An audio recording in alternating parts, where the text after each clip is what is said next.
सभी बहनों को राम राम। आज पितरों को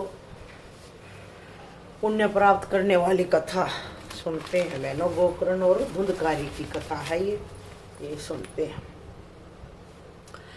एक आत्मदेव नाम के विद्वान ब्राह्मण थे। उनके कोई संतान नहीं थी। सांसारिक दृष्टि से वह बहुत दुखी थे, क्योंकि उनके कुटुंबी और पड़ोसी उनका तिरस्कार करते रहते थे। अगर वह सामने से आते दिख जाते तो वह अपना रास्ता बदल देते थे। उसका मुख देखना भी वह पसंद नहीं करते थे, क्योंकि उसके कोई संतान नहीं थी। एक दिन आत्मदेव जी दुखी होकर वन में मरने के लिए चले जा रहे थे। प्रारब्ध का कोई पुण्य उदय हुआ तो उन्हें एक रास्ते में एक संत महात्मा के दर्शन प्राप्त हुए। उसने संत के चरण स्पर्श किए और दंडवत प्रणाम किया। संत दयालु होते हैं। उन्होंने उसका आने का कारण पूछा। आत्मदेव ने सच सच सारा वृत्तांत बता दिया और कहा, मेरा इस संसार में आज अंतिम दिन है। मैं अभी कुएं में कूद कर अपना जीवन समाप्त कर दूंगा। संत ने पूछा, क्यों? क्योंकि मेरे कोई संतान नहीं है और दुनिया ने मुझको बहुत दुखी कर दिया। मुझे ताने सुना सुना कर मेरे दिल को ठेस पहुंचाई है, इसलिए मैं आत्महत्या करने जा रहा हूँ।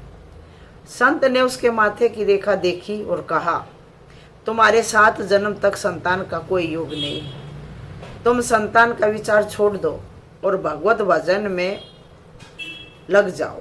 भगवान को पाने के लिए भक्ति करो। यह मानव तन हमें मिला है भगवान की भक्ति करने के लिए। इसे ऐसे आत्महत्या करके मत गवाओ। बार बार मनुष्य चोला नहीं मिलता। मेरी बात मानो और मेरे साथ चलो और भगवत प्राप्ति करने के लिए पूरा यत्न करो। आत्मदेव ने एक भी बात संत महात्मा की नहीं मानी और मरने की हट करने लगा। संत ने अपने योग बल से एक फल उत्पन्न किया और आत्मदेव को दे दिया और कहा, अपनी पत्नी को खिला देना, तुम्हारी संतान की प्राप्ति हो जाएगी। नहा धोकर स्वस्थता से रहे और भगवत भजन करे, तुम्हारे एक बहुत बलशाली पुत्र की प्राप्ति होगी। आत्मदेव बहुत प्रसन्न हुए और फल लेकर घर आया। उसे पता था संत महात्मा का प्रसाद बेकार नहीं जाता। मेरे एक उत्तम पुत्र की प्राप्ति अवश्य होगी। ऐसा निश्चय करके वह अपने घर आया। उसने अपनी पत्नी को फल दिया और नहा धोकर स्वस्थता से खाने को कहा, लेकिन उसकी पत्नी ने कहा, मैं कल खाऊंगी, अभी सूर्यास्त हो गया है। आत्मदेव ने विश्वास कर लिया और वह सो गया। दूसरे दिन एक पड़ोसन उसके घर आई। उसकी पत्नी का नाम धुंधली था। धुंधली ने अपनी सारी बातें अपनी पड़ोसन को बता दी। पड़ोसन थोड़ी चालाक थी। उसने सोचा, अगर इसके बेटा हो गया तो ये मेरे से दोस्ती तोड़ देगी, मेरे से बात नहीं करेगी और इसके घर आना जाना मेरा बंद हो जाएगा और जो लेना देना है खाने पीने की वस्तु वो भी मेरी बंद हो जाएंगी। पड़ोसन ने धुंधली को उल्टी पट्टी पढ़ा दी। उसने धुंधली से कहा, तू मेरी बात मान। तू कहाँ संतान के चक्कर में पड़ रही है? क्यों अपने शरीर को बेढंगा बना रही है? तेरे जैसी सुंदर औरत हमारे मोहल्ले में एक भी नहीं है, इसलिए तो और किसी की संतान ले ले और अपने शरीर को बेढंगा मत बना। धुंधली को पड़ोसन की बात दिल में बैठ गई और सोचा, मेरी पड़ोसन सच ही करी है। अगर मेरे संतान हो जाएगी तो मुझे रातों को जागना पड़ेगा, मेरा सुंदर सा चेहरा मुरझा जाएगा। जब मैं गर्भवती होंगी तो अगर गांव में आग लग गई तो मैं कैसे भागूंगी? मैं तो जल कर मर जाऊंगी। चोर घर में घुस गए तो वह मेरा सारा धन चुरा ले जाएंगे, मैं उनसे कैसे अपनी रक्षा करूंगी? ऐसी सारी विपरीत बातें सोचने लगी। इतनी देर में उसकी बहन उससे मिलने आ गई। बहन ने पूछा, तू इतनी उदास क्यों है? धुंधली ने सारी बातें अपनी बहन को बता दी। बहन ने कहा, तू उदास मत हो, मैं गर्भवती हूँ। जो मेरा बच्चा होगा वही मैं तुझे दे दूंगी। मेरे तो और भी बच्चे हैं, तो मेरे बच्चे को पाल लेना और उसके बदले कुछ धन मेरे पति को दे देना, वह मान जाएंगी। बहन की ऐसी बात सुनकर धुंधली ने भी अपने मन में सोचा है बहन ठीक ही कर रही है, उसकी बात मान ली और उसने वह फल गाय को खिला दिया। तो गाय के गोकर्ण पैदा हुआ। जो बड़ा विद्वान था, उसके कान बड़े गाय जैसे थे और शरीर इंसान जैसा था। वह भगवान का भगत था। धुंधली ने 9 महीने गर्भवती होने का नाटक किया। उधर उसकी बहन को बेटा हुआ, उसने उसको वह दे दिया। बहन को कुछ धन देकर अपने घर से विदा किया। आत्मदेव को बताया कि बेटा हुआ है। आत्मदेव ब्राह्मण ने खूब बेटे के होने का उत्सव मनाया। पुत्र का नाम धुंधकारी रखा गया, जो बड़ा होकर बहुत ही क्रोधी स्वभाव का निकला। धुंधकारी चोरी करने लगा, वेश्याओं पर धन लुटाने लगा। उसकी हरकतों से परेशान होकर पिता आत्मदेव घर छोड़कर जंगल में चले गए। धुंधकारी ने सारी संपत्ति बेच डाली और उसने अपनी माँ को भी मार डाला और कुएं में फेंक दिया। वेश्याओं ने धुंधकारी का सारा धन लूट लिया और जब धन खत्म हो गया तो उसकी हत्या कर दी। मृत्यु के बाद धुंधकारी की आत्मा पापों से ग्रस्त होकर प्रेत योनि में भटकने लगी। जब गोकर्ण को यह पता चला तो वह अपने गांव में आया, अपने घर में आया, अपने घर को साफ सुथरा स्वच्छ करके भगवान की भक्ति करने लगा। एक रात को धुंधकारी की आत्मा भटकती हुई गोकर्ण के पास आई और रो रो कर कहने लगी, भैया मुझे बचा लो, भैया मुझे बचा लो, मुझे इस प्रेत योनि से छुटकारा दिलाओ, मुझे बहुत पीड़ा हो रही है। तब गोकर्ण ने अपने घर में ही धुंधकारी को भागवत कथा सुनाई। एक 7 गांठ वाला बांस लाकर अपने घर के कोने में खड़ा किया। धुंधकारी की आत्मा को बांस में प्रवेश करने को कहा।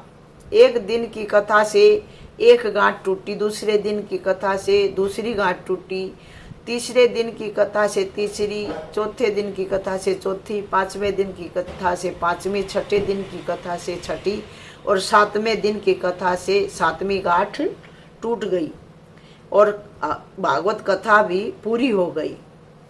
धुंधकारी को प्रेत योनि से छुटकारा मिल गया और वह स्वर्ग को गया। स्वर्ग से एक दिव्य विमान आया और उसे लेकर स्वर्गलोक में गया। इस कथा से हमें यह शिक्षा मिलती है कि चाहे कोई व्यक्ति कितना भी पापी क्यों ना हो, अगर सच्चे हृदय से भगवान की भक्ति और भगवत कथा का श्रवण करता है तो उसको मोक्ष अवश्य मिलता है, क्योंकि कर्मों के अनुसार ही हमें फल मिलते हैं और श्रद्धा पूर्वक किए हुए कर्म आत्मा का उद्धार करते हैं। बोल श्री सतगुरु भगवान की जय। श्री कृष्ण गोविंद हरे मुरारी, हे नाथ नारायण वासुदेवा। श्री कृष्ण गोविंद हरे मुरारी, हे नाथ नारायण वासुदेवा। बोल सतगुरु भगवान की जय, बोल श्री कृष्ण भगवान की जय, बोल भगवत कथा की जय। तेरा चोला रतन अमोला, व्यर्था खोवे मत ना, व्यर्था रे खोवे मत ना। तेरा चोला रतन अमोला, व्यर्था खोवे मत ना, व्यर्था रे खोवे मत ना। बालक पण खेलण मको, होया बालक पण खेलण मको। भूख लगी जब व्याकुल होया, भूख लगी जब व्याकुल होया। माता ने सुनी आवाज लगी रे, फिर दूध पिलाने ने। माता ने सुनी आवाज लगी रे, फिर दूध पिलाने। मानव जन्म मिला बड़ा मुश्किल, खोव मत पाप कमाने में, खोवरे मत पाप कमाने में, खोवरे मत पाप कमाने में। तरण भया रे तेरिया मन भाई, तुरण हुआ तेरिया मन भाई। माँ बापा की रे सुध बेशराई, माँ बापा की सुध बेशराई। बोले रे कड़वे बोल लग्या रे फिर मौज उड़ानी, बोले रे कड़वे बोल लग्या रे फिर मौज उड़ानी। न मानस जन्म मिला रे बड़ा मुश्किल, खोव मत पाप कमाने में, खोवरे मत पाप कमाने में, खोवरे मत पाप कमाने में। मानुष जन्म मिला बड़ा मुश्किल, खोवरे मत पाप कमाने में। विरध भया खटिया में लेट्या, विरध भया रे खटिया लेट्या। कया सुने ना तेरिया बेटा, कया सुने ना तेरिया बेटा। बंद हुई रे जब बोल के ताला लग्या खजाने पर, बंद हुई रे तेरी बोल के ताला रे लग्या खजाने पर। मानुष जन्म मिला बड़ा मुश्किल, खोवरे मत पाप कमाने में, खोवरे मत पाप कमाने में, खोवरे मत पाप कमाने में। मानुष जन्म मिला रे बड़ा मुश्किल, खोव मत पाप कमाने में। सत्य नाम हृदय में धर ले रे, सत्य नाम हृदय में ले। अपने गुरु का नाम सुमर ले, अपने गुरु का नाम सुमर ले। कितनी पड़ जा भीड़ डोल मत कहीं जमाने में, चाहे कितनी पड़ जा भीड़ डोल मत कहीं रे जमाने में। मानुष जन्म मिला बड़ा मुश्किल, खोव मत पाप कमाने में, खोवरे मत पाप कमाने में, खोव मत पाप कमाने में। मानुष जन्म मिला बड़ा मुश्किल, खोव मत पाप कमाने में।